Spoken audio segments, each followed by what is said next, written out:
الحمد للہ وحدہ والصلاة والسلام علی من لا نبی بعدہ اما بعد فاعوذ باللہ من الشیطان الرجیم بسم اللہ الرحمن الرحیم لن ینال اللہ لحومها ولا دماؤها ولكن يناله التقوى منكم عن زید بن ارقم رضی اللہ تعالی عنہ قال اصحاب رسول اللہ صلی اللہ علیہ وسلم یا رسول اللہ ما هذه الازاحی قال سنت ابیکم ابراہیم علیہ السلام قالوا فما لنا فيها یا رسول اللہ قال بكل شعرة حسنة قالوا فالصوف یا رسول اللہ قال بكل شعرة من الصوف حسنة رواہ الامام الہمام بن ماجہ القزوینی فی سننہ صدق اللہ العظیم وبلغنا رسولہ النبی الامی الکریم ونحن علی ذلک لمن الشاہدین والشاکرین والحمد للہ رب العالمین۔ معزز دوستو، آج 1 اگست 2020 بمطابق 10 ذو الحجہ سن 1441 ہجری ہے۔ بڑی عید کی بڑی خوشیاں اللہ اس امت مسلمہ کو مبارک فرمائے۔ یہ اس دن کا عظیم منظر ہے جب ایک والد نے اور جلیل القدر پیغمبر نے اپنے جلیل القدر پیغمبر بیٹے کو اللہ کے راستے میں قربان کرنے کی ٹھان لی۔ میں 2-4 واقعات آپ کی خدمت میں بطور نکتہ پیش کرنے لگا ہوں۔ آپ یہ بات پڑھ اور سن چکے ہیں کہ حضرت ابراہیم علیہ السلام نے خواب دیکھا اور اس پہ عمل فرما لیا۔ خواب کو اللہ کا حکم فرمایا ہے۔ اگر قرآن کے الفاظ پہ غور کریں تو ہمیں یہ بات سمجھ آتی ہے کہ ابراہیم علیہ السلام نے اپنے بیٹے کو فرمایا یا بنی انی ارا فی المنام انی اذبحک، بیٹا میں نے نیند میں دیکھا ہے تو میں ذبح کر رہا ہوں۔ بیٹے کا جواب اگر سمجھیں تو اس میں ایک عقیدہ چھپا ہوا موجود ہے۔ اپنے پیارے بیٹے حضرت اسماعیل علیہ السلام کو والد ابراہیم علیہ السلام مخاطب ہیں تو وہ جواب میں کہتے ہیں یا ابت افعل ما تؤمر، ابو آپ اللہ کے حکم کو پورا فرما لیجئے۔ حالانکہ انہوں نے یہ نہیں فرمایا تھا مجھے میرے اللہ نے حکم کیا ہے۔ حضرت ابراہیم علیہ السلام نے فرمایا مجھے تو خواب نظر آیا ہے۔ بات تب مطابق جواب و سوال بنتی جب لفظ یوں ہوتا کہ ابو اللہ کے خواب کو پورا کرو۔ بیٹے نے یہ نہیں کہا خواب کو پورا کرو، بلکہ والد محترم کہتے ہیں کہ آپ اللہ کے حکم کو پورا کیجئے۔ تو اللہ کا حکم تب بنتا ہے جب خواب کو اللہ کی وحی تسلیم کیا جائے۔ خواب میں فرق ہے۔ ایک خواب وہ ہے جو امتی کا ہے، وہ اضغاث و احلام بھی ہو سکتا ہے، شیطانی خیالات بھی ہو سکتے ہیں، اللہ کی طرف سے بھی ہو سکتا ہے۔ لیکن ایک خواب نبی کا ہے، اس میں شیطانیت کا دخل نہیں ہے۔ ایک خواب وقت کے پیغمبر کا ہے، اس میں کسی قسم کا شیطانی عمل دخل نہیں ہے، بلکہ پیغمبر کا خواب اللہ کی وحی اور اللہ کا حکم تصور ہوتا ہے۔ وجہ پیغمبر علیہ السلام کا خواب اللہ کی وحی اللہ کا حکم تصور کیوں ہوتا ہے؟ اس کی بنیادی وجہ یہ ہے نیند کو اگر دیکھا جائے ایک نیند نبی کی ہے، ایک نیند امتی کی ہے۔ امتی اور نبی کی نیند میں بنیادی فرق موجود ہیں۔ اگر ان فروق کو مد نظر رکھیں گے تب جا کر ہمیں مسئلہ سمجھ آئے گا۔ امتی جب سوتا ہے اس کی آنکھ بھی سوتی ہے، اس کا دل بھی سوتا ہے، لیکن پیغمبر کے لیے معاملہ یہ نہیں ہے۔ نبی کو جب نیند آتی ہے وہ نیند نبی کی آنکھ تک محدود ہوتی ہے، نبی کے قلب اطہر پہ، نبی کے دل پر نیند کا ورود نہیں ہوتا۔ صحیح بخاری جلد اول کتاب الصلاۃ، حضور پاک علیہ السلام کے بارے میں حدیث پاک موجود ہے۔ عشاء کی نماز پڑھی، ابھی وتر نہیں پڑھے، تہجد میں پڑھنے تھے، رسول اللہ صلی اللہ علیہ وسلم سو سو گئے. جب تہجد میں آنکھ کھلی اللہ کے رسول نے وطر پڑھے, اس کے بعد سنتیں پڑھی, نماز پڑھا دی.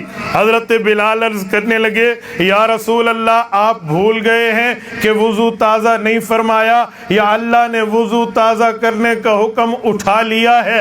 حضور پاک علیہ السلام نے فرمایا بلال نہ میں بھولا ہوں نہ اللہ نے حکم اٹھایا ہے.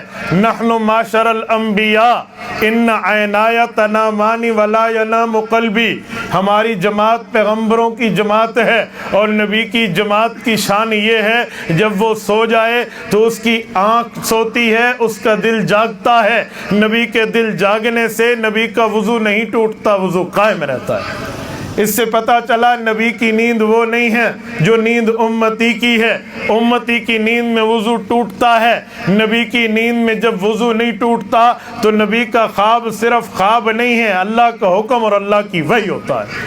تبھی حضرت اسماعیل علیہ السلام نے فرمایا ابو جو آپ فرما رہے ہیں آپ نے خواب دیکھا, میرا جواب سمجھیے, آپ اللہ کے حکم کو پورا کیجئے.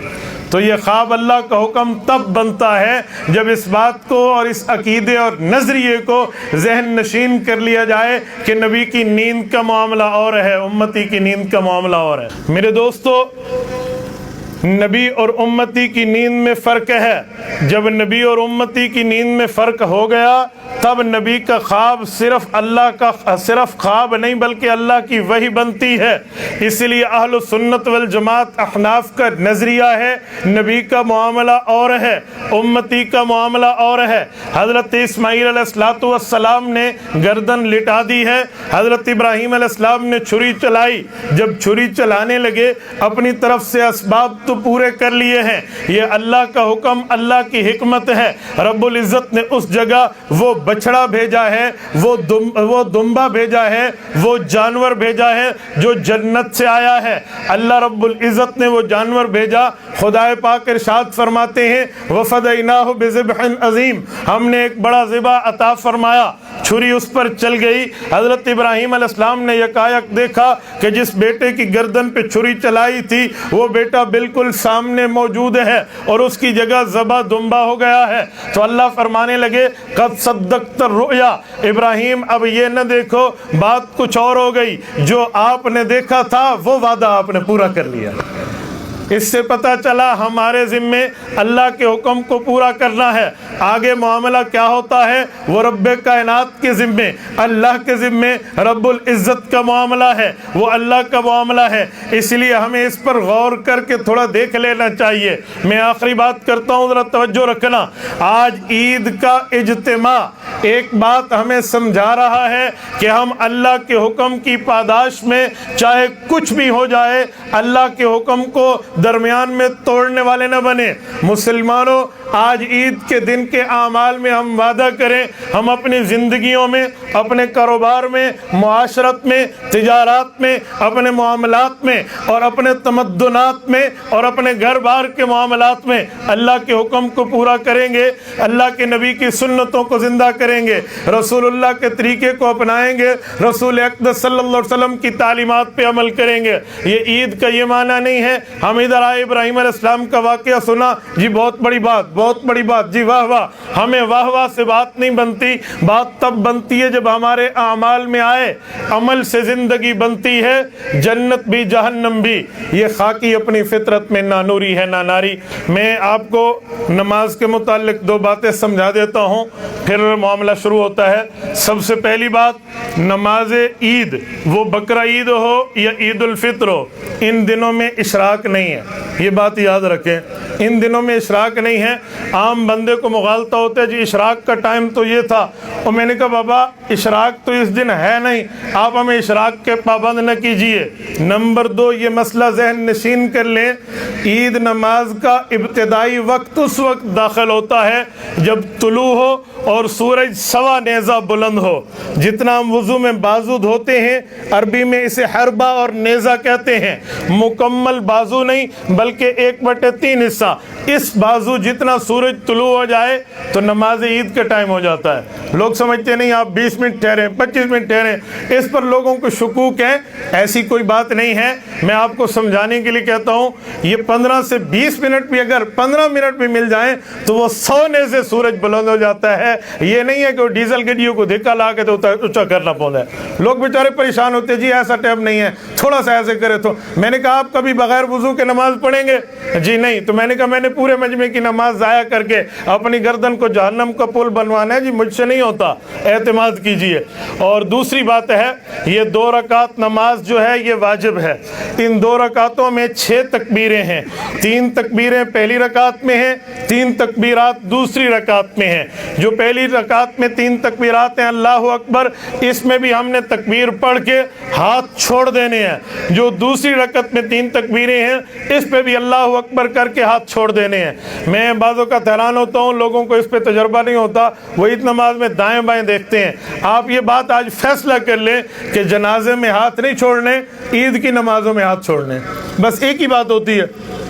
تو بعضوں کا لوگ جنازوں پہ قیاس کرتے ہیں، یوں نہیں ہے۔ اور تکبیرات کہاں پڑھنی ہے؟ آسان بات ذہن میں رکھنا، آسان۔ پہلی رکعت میں قرآن کریم پڑھنے سے پہلے تکبیریں ہوں گی، اور دوسری رکعت میں جہاں قرآن کریم کی تلاوت ختم ہو رہی ہوگی پھر تکبیریں ہوں گی۔ بہت آسان ہے۔ پہلی رکعت میں قرآن سے پہلے، قرآن کریم شروع کہاں سے ہوتے ہیں؟ الحمدللہ سے، تو اس سے پتہ چلا سبحانک اللہم کے بعد ہے، الحمدللہ قرآن سے پہلے ہے، تو 3 تکبیرات ہیں۔ اور جو دوسری رکعت ہے اس کی 3 تکبیرات جو ہیں وہ قرآن پاک کی تلاوت کے اختتام پہ ہے، یعنی رکوع سے پہلے۔ اگر امام بھول جائے یا اس میں تکبیرات میں کچھ اوپر نیچے ہو جائے، اس کا مسئلہ بھی سن لیں، اس پر کوئی سجدہ سہو بھی نہیں ہے اور نماز بھی ہو جائے گی۔ نہ اس کو یاد دلانے کی ضرورت ہے، نہ ان تکبیرات پہ پیچھے سے لقمہ دینے کی ضرورت ہے، یہ ذہن میں رکھنا۔ نہ اس کا سجدہ سہو ہے، نہ اس کا بتانا ہے، بس اگر ہو گیا سنت پوری ہو گئی۔ اور اگر بھولے سے امام بھول جائے تو فتویٰ بازی نہیں کرنی، تو سا کوئی سر نماز ٹھیک گئی ہے۔ لوگ بعض اوقات ایسے ایسے فتوے شروع کر دیتے ہیں۔ ایک بندے نے نماز میں دوسرے کہا تکبیر، میں نے کہا تیری ہو گئی ہے، تو پہلے پیچھے بتا۔ تو اسی لیے یہ بات ذہن میں رکھیں، بس اسی ترتیب پر آپ نیت فرمائیں اور صفوں کو سیدھا فرمائیں۔ تبارك الذي نزل الفرقان على عبده ليكون للعالمين نذيرا